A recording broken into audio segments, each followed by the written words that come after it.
नमस्कार दोस्तों, हम फिर से हाजिर हैं। 12 जून 2022 को एनटीपीसी सीबीटी 2 के लेवल 5 था पौने 1 से सवा 2 की शिफ्ट का पार्ट 2 लेकर स्वागत करता हूं मैं आपका आपके अपने यूट्यूब चैनल एग्जाम बाइट पर, जिसमें हम और आप मिलकर कर रहे हैं रेलवे भर्ती 2024 के लिए मैथ्स की कंप्लीट तैयारी। और ये हमारा प्रैक्टिस सेट 14-24 है। इससे पहले के अगर प्रैक्टिस सेट आपने नहीं देखे तो ऊपर आई बटन पे आपको लिंक मिल जाएगा, वहां आप क्लिक करके सारी वीडियोस को देख सकते हैं।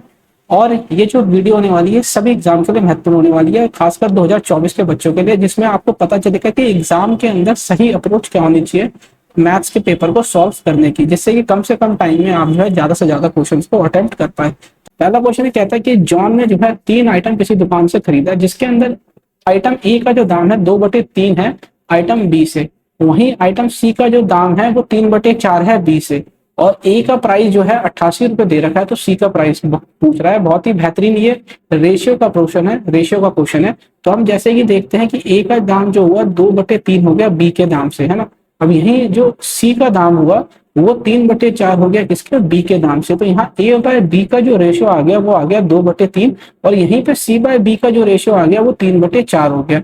ठीक है, बिल्कुल ठीक है।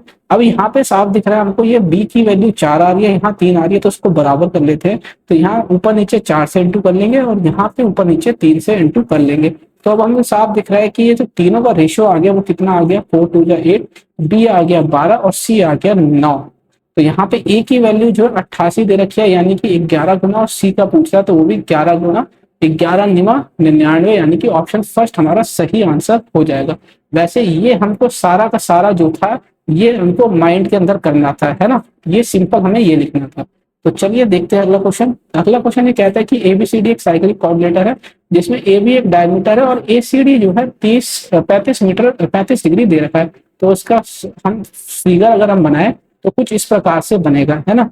ये हो गया हमारा ए बी, इसका डायमीटर, इसको मान लेते हैं हम सेंटर, और ये एक पॉइंट मान लेते हैं कहीं पे सी। ठीक है, अब ये ए बी सी डी जो है ये क्या कहता है कि एक साइक्लिक कोऑर्डिनेटर है, ए बी सी डी। अब ये डी इधर कहीं मान लेते हैं, है ना। अब हम जानते हैं कि कोई भी एक ट्राइंगल जिसकी एक साइड डायमीटर से क्रॉस कर रही होती है, तो वो अगर उसकी तीसरी जो ट्राइंगल की साइड अगर किसी सर्कल के ऊपर लाई करती है तो ये हम 90 डिग्री का कोण बनाती है, ये हम जानते हैं।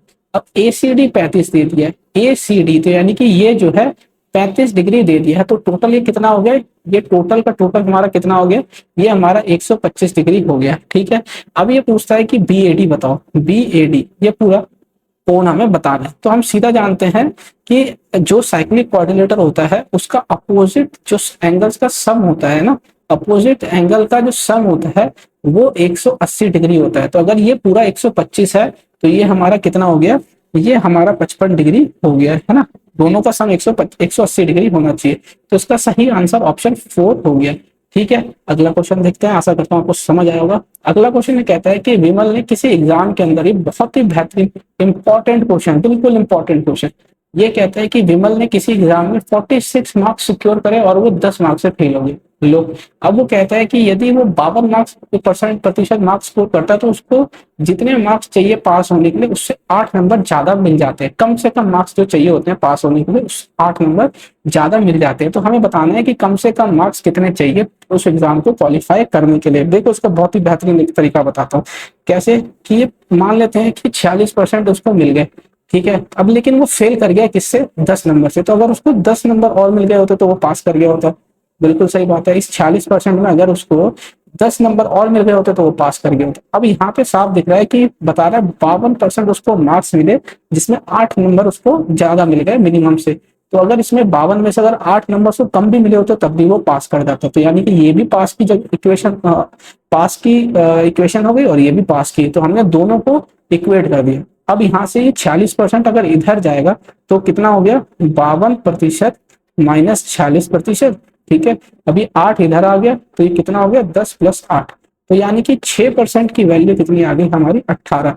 तो यानी कि ये कितना हो गया, 1% की वैल्यू हो गई हमारी 3। तो 100% की अगर हम वैल्यू निकालें तो कितनी हो गई, ये हमारी 300। तो यानी कि 300 नंबर का हो गया टोटल एग्जाम।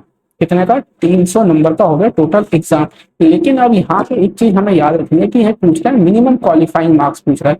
ठीक है, तो 6% की वैल्यू अगर 18 आ गई, 1% की वैल्यू आ गई 3, तो यहाँ पे 46% की वैल्यू कितनी आ गई, 46% की वैल्यू आ जाएगी हमारे को 138, है ना। अब जब हम इसको क्या करेंगे, 3 को 46 से इंटू कर लेंगे, तो 3 6 18, 3 4 12 और एक 13। अब इसके अंदर अब पूछ रहे हैं मिनिमम मार्क्स टू क्वालिफाई, है ना। तो मिनिमम मार्क्स कितने हो जाएंगे, 138 तो ये हो गए, प्लस ये 10 नंबर से रह गया था भैया यहाँ पे, तो 10 नंबर तो ऐड करना बहुत जरूरी है। तो 148 नंबर चाहिए मिनिमम उसको पास होने के लिए, तो इसका ऑप्शन थर्ड इसका सही आंसर हो गया। आशा करता हूँ आपको समझ आया होगा। अगर नहीं समझ आया तो वीडियो को पॉज कीजिए, क्वेश्चन पढ़िए, बहुत इंपॉर्टेंट क्वेश्चन है, हर बार एग्जाम में आता है। सॉल्यूशन को फिर से देखिए, आपको जरूर समझ में आएगा। अगला क्वेश्चन देखते हैं।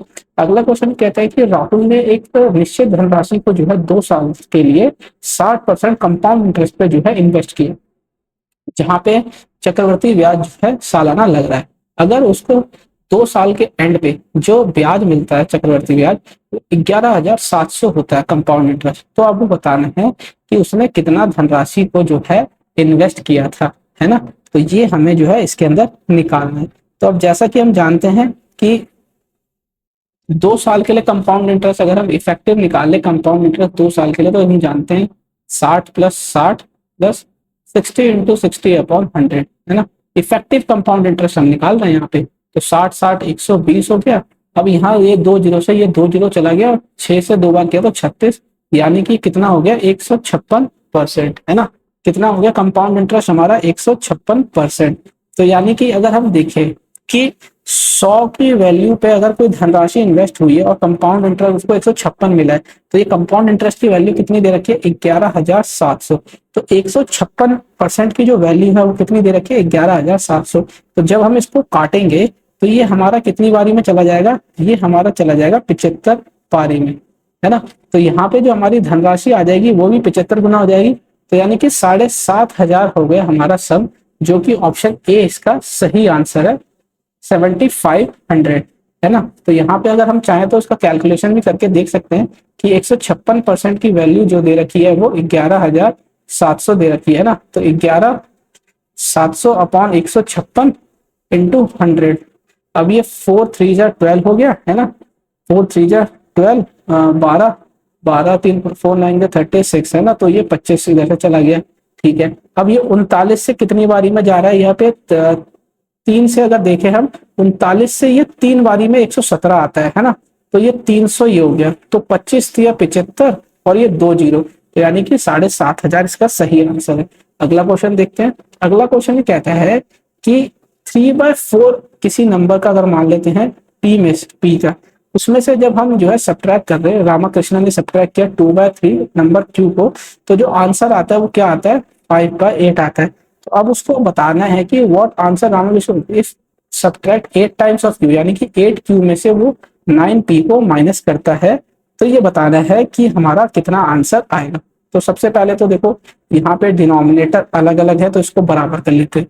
तो 12 बनाने के लिए इसको 3 से ऊपर नीचे और इसको ऊपर नीचे 4 से इंटू कर लेते हैं, है ना।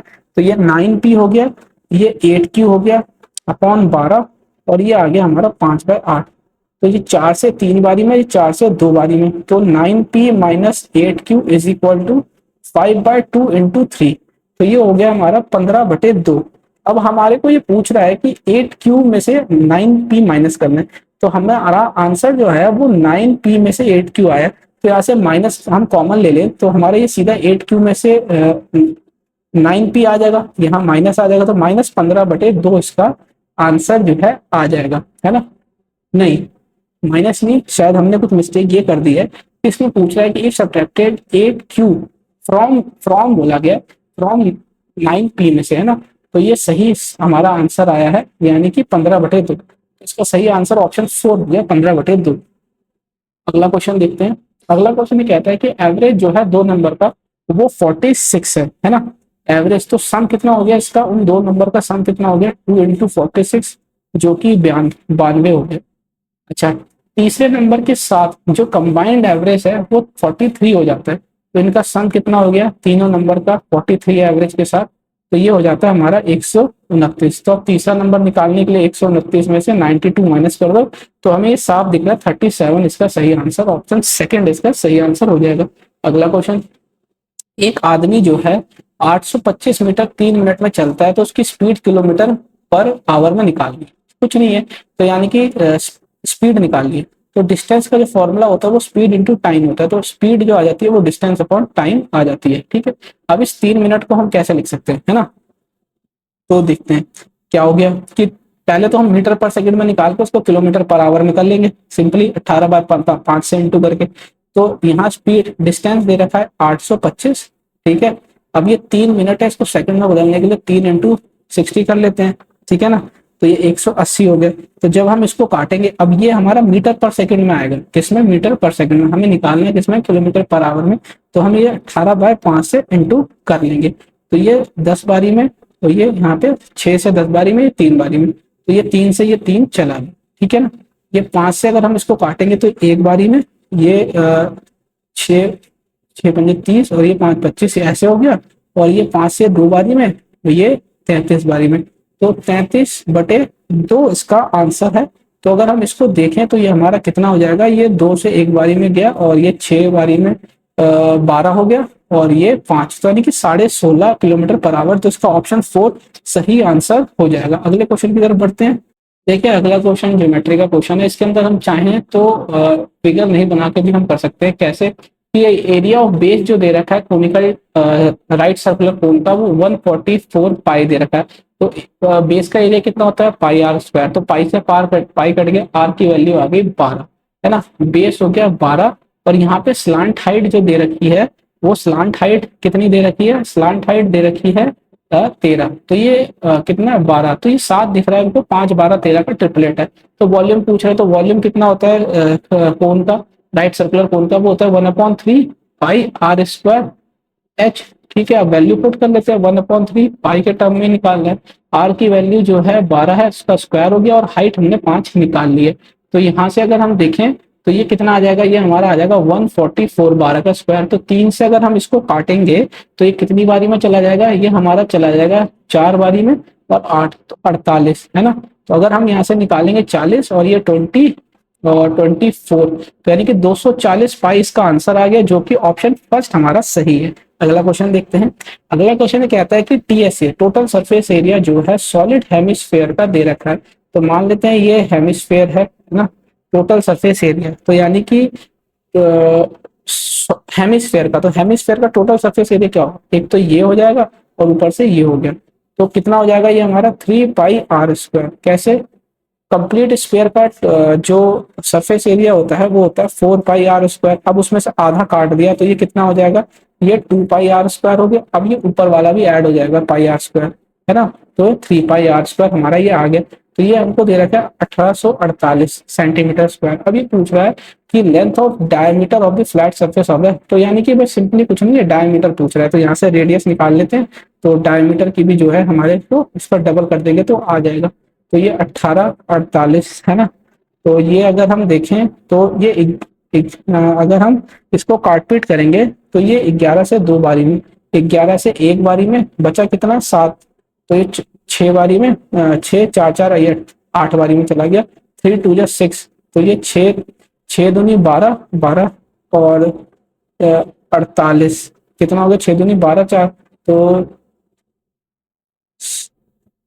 6 नहीं 6 दूनी 12 12, एक सेकंड, ये हमारा कितना आ जाएगा। यहाँ से अगर हम देखें तो अगर हम इस 3 को रोके 2 से काट दे तो 2 8 जा 16 2 4 जा, है ना, 8 4 12। तो ये 3 2 जा 6 3 8 जा 24, अच्छा सॉरी। आर स्क्वायर कितना आ जाएगा, ये हमारा 7 चौक 24 और यहाँ से 7 जो ऊपर आ जाएगा। तो जो आर की वैल्यू आ जाएगी वो कितनी आ जाएगी, 7 दूनी 14। तो यहाँ से अब डायमीटर पूछ रहा है तो ये 14 का दुगना होता है यानी 28। तो इसका सही ऑप्शन फर्स्ट हो जाएगा। अगला क्वेश्चन देखते हैं। अगला क्वेश्चन ये कहता है कि साइन 2x की जो वैल्यू दे रखी है वो इस साइन कॉस 30 ये आ जाएगी। तो हमें बताना है 10x और sec x। तो यहाँ से कैलकुलेट कर लेते हैं साइन 2x की वैल्यू, है ना। तो cos 60 की वैल्यू कितनी हो जाती है ना। अब हम जब cos 60 की वैल्यू कितनी हो जाती है ना, हम यहाँ पे जो है वैल्यू पुट करने की बजाय हम यहाँ पे ये आइडेंटिटी लगा देंगे कि जैसे हम ये देख रहे हैं कि ये जो है एक आइडेंटिटी की वैल्यू है, ये क्या होती है cos a minus b, cos a cos b plus sine a sine b। तो यहाँ पे अगर हम एक 60 को मान ले और b 30 को मान ले तो यहाँ आ जाएगा हमारा cos 30 डिग्री, सीधा सीधा। तो cos 30 की वैल्यू कितनी होती है, √3/2, है ना।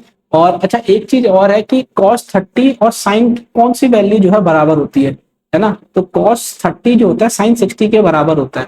तो यहाँ से अगर हम cos 30 जो है √3/2 ले लेंगे तो sin 2x की वैल्यू √3/2, तो यानी कि 2x कितना है 60 डिग्री। सीधा सीधा पता है हमको साइन की कौन सी किसकी वैल्यू √3/2 होती है, साइन 60 डिग्री। तो 2x की वैल्यू 60 आ गई, यहाँ से 2 से ये 30, तो x की वैल्यू 30 आ गई। अब यहाँ 30 रख देंगे तो tan 30 की वैल्यू कितनी है, तो ये 1/√3। और कॉस का उल्टा होता है सेक, तो cos 30 की वैल्यू कितनी होती है, cos 30 की वैल्यू होती है √3/2, उसका उल्टा हो जाएगा 2/√3, तो ये हो जाएगा 3/√3। तो ये जब हम ऊपर नीचे इसको रैशनलाइज कर देंगे तो ये हमारा ऑप्शन फर्स्ट इसका सही आंसर आ जाएगा। बढ़ते हैं अगले क्वेश्चन की तरफ। अगला क्वेश्चन ये कहता है कि हमें व्हाट इज द डिफरेंस, है ना, what is the difference between LCM and HCF of 24 और 18 का। ठीक है, अब इसका अगर हम एलसीएम ले लेते हैं, अब यार ये तो बहुत सिंपल सा क्वेश्चन है कि 24 और 18 का जो एलसीएम आएगा अगर हम निकालें, अब वो निकाल के नहीं दिखाऊंगा मैं, 72 होता है, और इसका एचसीएफ जो होता है वो कितना हो जाता है 6। तो इसका डिफरेंस की अगर हम बात करें तो 66 इसका डिफरेंस, ऑप्शन 4 इसका सही आंसर हो जाएगा, है ना। हाईएस्ट कॉमन जो है इसमें 6 है, और इसका एलसीएम जो आता है वो हम कैलकुलेट करेंगे तो 72। इसको आप खुद करने की कोशिश कीजिए, एलसीएम एचसीएफ निकालने की आपकी प्रैक्टिस हो जाएगी।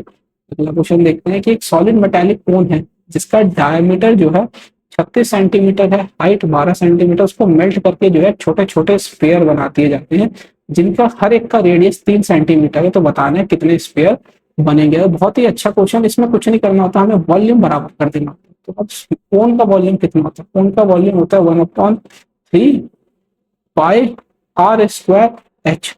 तो आर क्या हो गया, डायमीटर 36 है तो रेडियस इसका आधा 18 हो गया, तो आर स्क्वायर एच।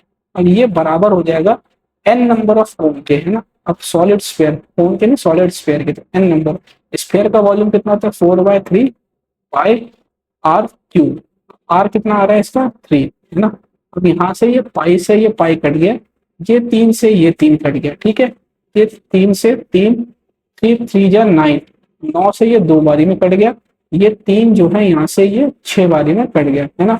तो अब यहाँ एन की वैल्यू, अच्छा, और ये 4 से जो है ये 3 बारी में कट गया, तो 6 दूनी 12 और 12 तिया 36, तो यानी कि 36 ऐसे स्फीयर बन जाएंगे। ऑप्शन थर्ड इसका सही आंसर है। अगला क्वेश्चन ये कहता है कि किसी एक आइटम को 1729 रुपए पे अगर रोहिणी बेचती है तो उसको 30% का लाभ हानि होता है, 30% का नुकसान हो जाता है। तो यानी कि कॉस्ट प्राइस के वो 70% पे बेच रही होगी, तभी तो उसको 30% का हानि हो रहा है। तो यहाँ से कॉस्ट प्राइस कितना आ गया 1729/70 इंटू 100। अब ये पूछता है कि 16% गेन करने के लिए उसको कितने पे बेचना पड़ेगा। तो यहाँ से उसको कितने पे बेचना पड़ेगा, अब इसी कॉस्ट प्राइस के वो 116% पे बेच देगी। तो भैया साफ दिख रहा है 100 से 100 कट गया यहाँ से।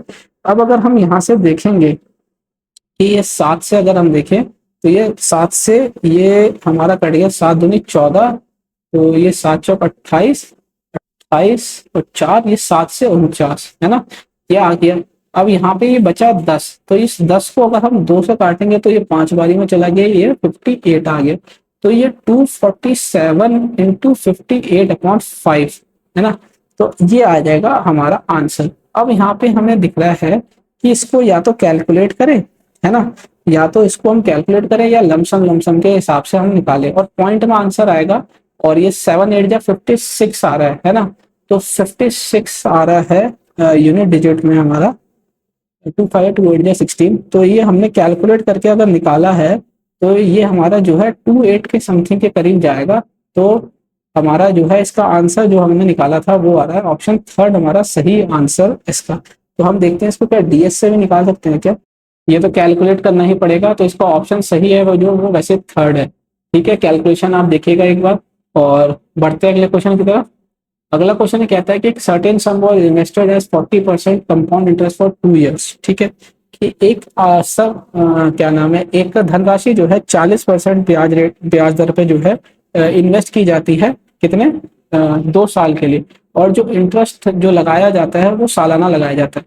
यदि इंटरेस्ट को आधे से आधे साल पे यानी 6 महीने पर लगाया जाए तो 2 साल के बाद जो मेच्योरिटी पे अमाउंट हो जाएगा, है ना, वो कितना हो जाएगा 4544 रुपए ज्यादा हो जाएगा। तो हमें ये बताना है कि कितनी धनराशि जो है इन्वेस्ट की गई थी। तो सबसे पहले तो ये देखते हैं हम क्या कि 40% के हिसाब से जो है हमारा कंपाउंड इंटरेस्ट कितना हो जाएगा। थोड़ा कैलकुलेटिव है ये थोड़ा सा। कैसे? अभी हम नेट कंपाउंड इंटरेस्ट निकालते हैं। टाइम जो है सीधा 2 साल का है ना। तो ये कितना हो जाएगा हमारा कंपाउंड इंटरेस्ट? ये हो जाएगा हमारा 40 + 40 + 40 × 40। ये तो ऐसा निकालने की जरूरत नहीं है, हम इसको ऐसे ही निकाल सकते हैं। 40 40 80 और 16 यानी कि हमारा ये 96% हो जाता है। अब यहीं पे अगर हम निकालें कि अगर 6 6 महीने पर 2 साल के लिए लगा दिया जाए है ना, तो ये 4 साल हो जाएगा। यानी कि 6 महीने पे 6 महीने फिर 6 महीने फिर 6 महीने, तो 20 40% एक साल का, तो 6 महीने का यानी कि 20% है ना। 20% इधर, 20% इधर, 20% इधर और 20% इधर। तो इस दोनों का अगर हम इस फॉर्मूले से अगर हम निकालें तो आ जाता है हमारा 44, और इन दोनों का भी निकालें तो आ जाएगा हमारा 44%। और इन दोनों का अगर हम क्यूमुलेटिव निकालते हैं तो ये हमारा आ जाता है 44 + 44 × 44 × 44/100। तो ये हमारा आ जाता है 88 + 44 का जो स्क्वायर होता है वो होता है हमारा 1936, और अपॉन नीचे दो जीरो है तो 2 डिजिट पहले जो है हमारा पॉइंट आ जाएगा। तो उसको जब हम सम करेंगे तो ये हमारा 107.36 आ जाएगा। ठीक है, इतना परसेंट। तो अब जो है इसका डिफरेंस जो आएगा है ना, इसका जो डिफरेंस है यही हमको निकालना है। तो इसका डिफरेंस कितना आ गया, ये हम इसको माइनस कर देंगे तो ये हमारा आ जाएगा 11.36% के आसपास है ना। 11.36% एग्जैक्ट हमारा इसका डिफरेंस आ गया। तो इस 11.36% की वैल्यू जो है वही दे रखी है हमको 4544। अब हमको जो है हम साफ साफ देख रहे हैं ये कितने गुना है ना। अगर हम ये पॉइंट को अभी छोड़ दे, पॉइंट हटाएंगे तो यहाँ पे डबल जीरो आ जाएगा। तो अगर हम साफ साफ देखें तो ये 4 का मल्टीपल है। 6 चौक 24 हो गया, 12 2 14, 4 एकम 4 और 4 एकम 4, तो यानी कि 400 गुना ये है। तो हमारा जो सम हुआ, जो धनराशि इन्वेस्ट की गई होगी वो 100% होगी इसका। तो 400 का 100% यानी कि 40,000। इसका सही आंसर ऑप्शन थर्ड हो जाएगा, 40,000। थोड़ा सा कैलकुलेटिव है पर इतना टाइम एनटीपीसी के एग्जाम में मिलता है कि आप इसको आराम से निकाल सके। अगला क्वेश्चन देखते हैं। अगला क्वेश्चन ये कहता है कि सुनिधि जो है एक एवरेज जो है पूरे मंथ में है ना, earn an average of 6,250 per month during the past 12 month, यानी कि साल के उसमें देखा जाए तो वो औसतन 6,250 रुपए जो है 12 महीने का जो है अर्न करती है। पहले 10 महीने में उसकी एवरेज अर्निंग जो थी वो 5800 थी। तो ये बताना है कि लास्ट 2 मंथ में जो है उसकी एवरेज अर्निंग क्या होगी। तो 12 मंथ में अगर हम देखें तो सम कितना, 12 मंथ में एवरेज है 6,250, ये एवरेज हो गई है ना। तो सम की अगर हम यहाँ पे बात करें, सम कितना हो जाएगा 6,250 × 12 है ना। तो यहाँ से ये जीरो, फिर एक 12 में 60 हो जाएगा, 12 दूनी 24, 6 30 हो जाएगा, 12 6 72, 75,000। तो यानी कि 75,000 हो गए इसके साल की सैलरी। अब 10 महीने की अगर हम बात करें तो वो कितनी है 5800। तो इसका सम अगर हम देखें इसमें से माइनस करके तो ये कितना हो जाएगा, एक जीरो और हो जाएगा। तो ये 58 यानी कि 58,000 लोगों के पहले 10 महीने की सैलरी। तो अब इसमें से अगर हम माइनस कर दें तो ये कितना आ गया 17,000। तो 17,000 इसके बचे हुए 2 महीने की टोटल सैलरी है। तो एवरेज अगर हम निकाल देंगे तो एवरेज हमारा कितना आ जाएगा, ये एवरेज आ जाएगा हमारा 8,500। यही इसका आंसर हो गया जो कि फर्स्ट वाला इसका सही आंसर है। अगला क्वेश्चन देखते हैं। अगला क्वेश्चन कहता है यदि 5 is added to 1/3 of a number है ना तो 59 आ जाता है। तो मान लेते हैं कि एक नंबर है उसका 1/3 ये हो गया एक्स नंबर, उसमें 5 ऐड करते हैं तो 59 हो गया। तो x/3 की वैल्यू 5 यहाँ पे चली गई तो कितना हो जाएगा, ये हमारा 54 है ना। तो यहाँ से x की वैल्यू कितनी आ जाएगी हमारी, ये आ जाएगी 165। तो ऑप्शन फोर्थ हमारा सही आंसर है। अगला, इसमें बाय ऑप्शन करने से बढ़िया था हम ऐसे लेके कर लिया क्योंकि इसमें ज्यादा कैलकुलेशन नहीं थी। ऑप्शन में हमें एक एक करके ट्राई करना पड़ता, इतना टाइम वेस्ट होता। अगला क्वेश्चन सिंप्लीफिकेशन का क्वेश्चन है, y पूछ रहा है। तो इसमें हम 27 को 3 से इंटू कर देंगे तो ये 81 हो गया, ठीक है। और ये 896/3136 जो होता है वो किसका, 3136 जो होता है वो किसका स्क्वायर रूट होता है, ये पता होना चाहिए। वो 56 का स्क्वायर रूट होता है ना। इसका इतना तो याद नहीं होता, बस हम जो है इसका है ना थोड़ा सा एवरेज करके निकाल लेते हैं। जैसे 55 6 जो होता है वो 4 और 6 का ही यूनिट डिजिट होगा, उसी का स्क्वायर आएगा। तो 55 का जो स्क्वायर रूट होता है वो 3025 हो जाता है। तो इसके जस्ट बाद ही आएगा, तो यानी कि 656, तो लमसम करके हम निकाल सकते हैं। तो यहाँ से अगर हम देखें तो ये 56 से ये एक बारी में चला गया, और कितना बचा ये हमारा 3 3 6, तो यानी कि ये 6, 6 6 36, 6 5 30, और ये 3 33, तो ये हो गया। तो 18 से जब हम करेंगे इसको तो कितना हो जाएगा, ये हमारा y की वैल्यू 660 इधर आ जाएगा। तो 16 को करेंगे एक से तो 16 हो गया, और 8 से इंटू करेंगे और एक ऐड कर देंगे, तो ये हमारा कितना हो जाएगा 1296, इसमें से 640 माइनस कर देते हैं, तो हमारा ये 656 आंसर हो गया। ऑप्शन 4 इसका सही आंसर हो गया। ये था इस वीडियो का अंत। हमने जो है एनटीपीसी सीबीटी 2 का लेवल 5 का 12 जून 2022 में 1:45 से 2:15 के जो शिफ्ट का पेपर हुआ था वो कंप्लीट कर लिया है सॉल्व, इससे 2 पार्ट के अंदर, ताकि वीडियो की लंबाई जो है ज्यादा लंबी ना हो। आप लोग देखते नहीं है, छोड़ देते हैं। तो अगर आपने इससे पहले के क्वेश्चन नहीं देखे होंगे तो उसका पार्ट 1 चैनल पे ऑलरेडी अपलोडेड है।